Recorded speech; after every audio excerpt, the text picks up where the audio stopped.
నీ నవ్వు యొక్క స్వరూపం నీకు తెలుసా జీవా? ఎందుకు నవ్వుతున్నావు? నీకెవరైనా చాక్లెట్ ఇచ్చారా? ఐస్ క్రీమ్ ఇచ్చారా? బొమ్మలు ఇచ్చారా? అయినా నవ్వుతూనే ఉన్నావు కదా. ఎందుకు నవ్వుతున్నావు? ఏమి ఇవ్వకపోయినా నీకు లోపల నుండి నవ్వు వస్తుందా? ఎట్లా వస్తుంది? ఎంత నవ్వు వస్తుంది చెప్పు? ఎంత నవ్వు వస్తుంది? హాయిగా ఉండే అంత నవ్వు వస్తుందా? ఎట్లా వస్తుంది? నీ నవ్వు నీ పూర్ణ స్వరూపం. అంటే నీకేమి బయట నుండి తెచ్చుకోకపోయినా, ఎవరు ఏమి ఇవ్వకపోయినా నీ చైతన్యమే నీ నవ్వులాగా వస్తుంది బయటికి. అవునా? ఎంత ఆనందంగా ఉన్నావు ఇప్పుడు నువ్వు చెప్పు. చూడు, నీ చైతన్యం తెలుస్తుందా నీకు నవ్వుతూ ఉంటే? నీ చైతన్యం యొక్క పూర్ణ స్వరూపమే నీ నవ్వు. అర్థమైందా? నవ్వు నిలుపుకుంటే చైతన్యం, చైతన్యం నిలుపుకుంటే నవ్వు. ఇప్పుడు చెప్పు, నీ నవ్వు అంటే ఏమిటి? నవ్వు నిలుపుకుంటే చైతన్యమే తెలుస్తోంది కదా. అది నీ నవ్వు యొక్క పూర్ణ స్వరూపం.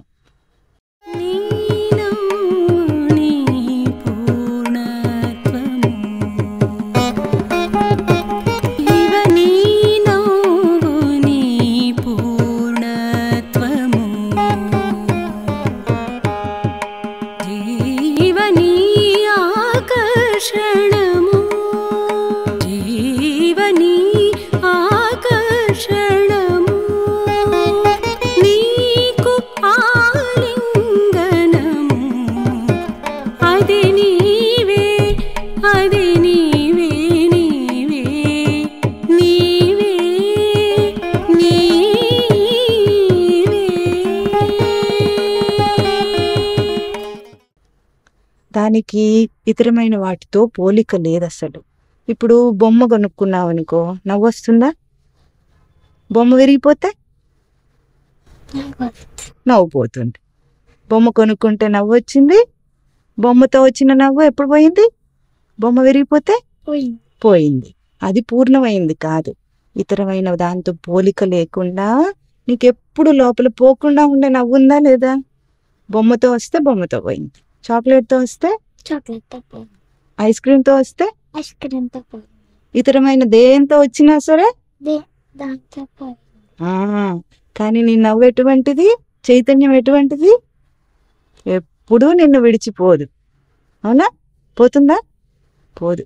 ఎప్పుడు నీతోనే ఉండి నీ స్వరూపంగా ఉండేదే నీ చైతన్యం. ఇతరము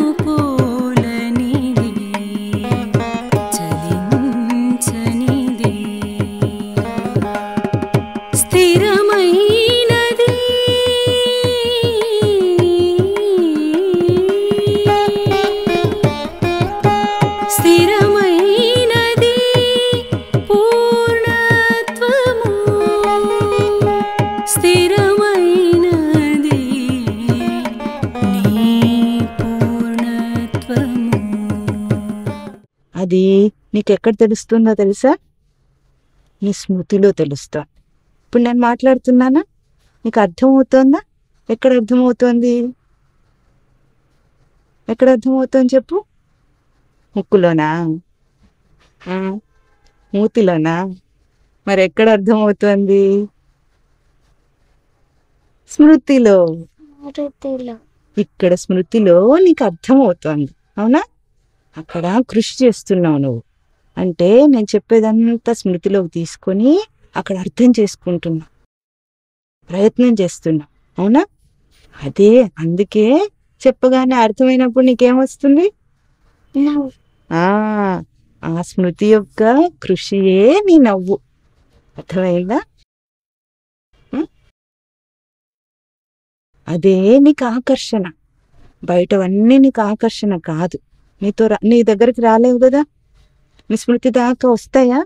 బొమ్మ కొనుక్కున్నావు అనుకో, ఎక్కడికి వస్తుంది? చేతి దాకా వస్తుంది, చేతిలో ఆడుకుంటావు. కానీ నీ స్మృతిలో రాదు. అది విరిగిపోతే బయట పారేస్తావు, కానీ నీ స్మృతి దాకా రాదు. కానీ చైతన్యం ఎట్లా ఉంది? విరిగిపోతుందా? బొమ్మలాగా విరిగిపోతుందా? బొమ్మలాగా పారేస్తామా? అందుకే ఆ చైతన్యం యొక్క నవ్వును గుర్తించావనుకో, నీ నవ్వు నీకు విరిగిపోదు, నిన్ను వదిలిపోదు. అంతేనా? అందుకే బయటి వాటితో ఆనందం అనుకోకూడదు. అది నీ పూర్ణత్వం. అదే పూర్ణమైన ఆనందం. నువ్వు స్మృతిలో స్ఫురణలో కృషిలీలగా జ్ఞానమదనము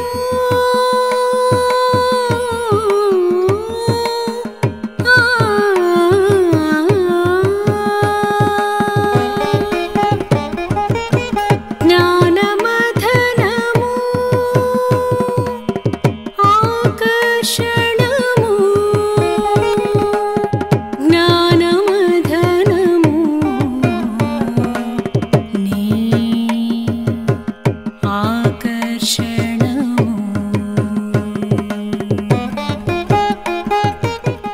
ఇప్పుడు చూడు, నువ్వు బయట తిరుగుతూ ఉంటావా? స్కూల్కి వెళ్తావు, అందరితో ఆటలు ఆడతావు, ఇంట్లో అమ్మ ఏదైనా పని చెప్తే చేస్తావు, తిరుగుతూ ఉంటావా? ఇదంతా నీ ప్రవర్తన కదా. అప్పుడు నువ్వు దేంతో చేస్తావు? కాళ్ళు చేతులతో చేస్తావా, చైతన్యంతో చేస్తావా? ఇప్పుడు నువ్వు బయట పరిగెత్తుతున్నావు అనుకో, నీతో పాటు నీ చైతన్యం ఉంది కదా, బయట పరిగెత్తి పారేసి వస్తావా? లేదు. నీ చైతన్యాన్ని నిలుపుకుంటేనే నువ్వు ఎట్లా పరిగెడతావు? పడిపోకుండా పరిగెడతావు. అవునా? నువ్వు నిలబడాలనుకో, అప్పుడు ఎట్లా నిలబడతావు? ఎవరు పట్టుకుంటారు నిన్ను? నీ చైతన్యాన్ని నువ్వు నిలుపుకుంటే నిలబడతావు. నీ చైతన్యాన్ని నువ్వు నిలుపుకుంటే కూర్చుంటావు. నీ చైతన్యాన్ని నువ్వు నిలుపుకుంటే పరిగెడతావు, పని చేస్తావు. అంతేనా? కుదురుగా ఉంటావు. అప్పుడు ఒకవేళ నీ చైతన్యాన్ని నిలుపుకోలేదనుకో, నడిచేటప్పుడు పడిపోతావు, కుదురు లేదు. అది పూర్ణత్వం కాదు. అప్పుడు ఇప్పుడు నువ్వు కుదురుగా ఉండాలంటే ఏం చేయాలి? కుదురుగా ఉండాలంటే, పడిపోకుండా ఉండాలంటే నిలుపుకోవాలి. చెప్పు. చైతన్యం నిలుపుకోవాలి. చెప్పు. చైతన్యం నిలుపుకోవాలి. అప్పుడు నేను కుదురుగా ఉంటాను. అదే నా నవ్వు. అదే నా పూర్ణత్వం. అదే నా పూర్ణత్వం.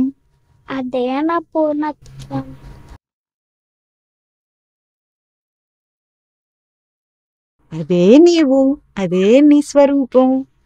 ఆ పూర్ణత్వమే నీవు. ఇప్పుడు చెప్పు. అపూర్ణత్వమే నేను. అపూర్ణత్వమే నేను. పూర్ణత్వమే నేను. చైతన్యమే నేను. అదే నా స్వరూపం. అర్థమైందా ఇప్పుడు?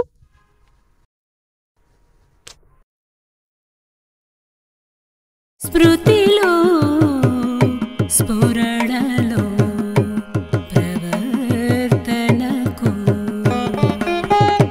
ప్రవర్తన చిహ్నము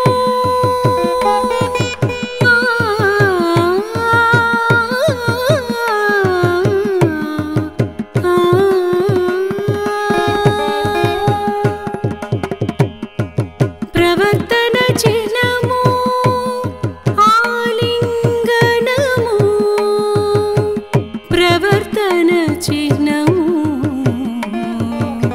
నీకు ఆలింగనము.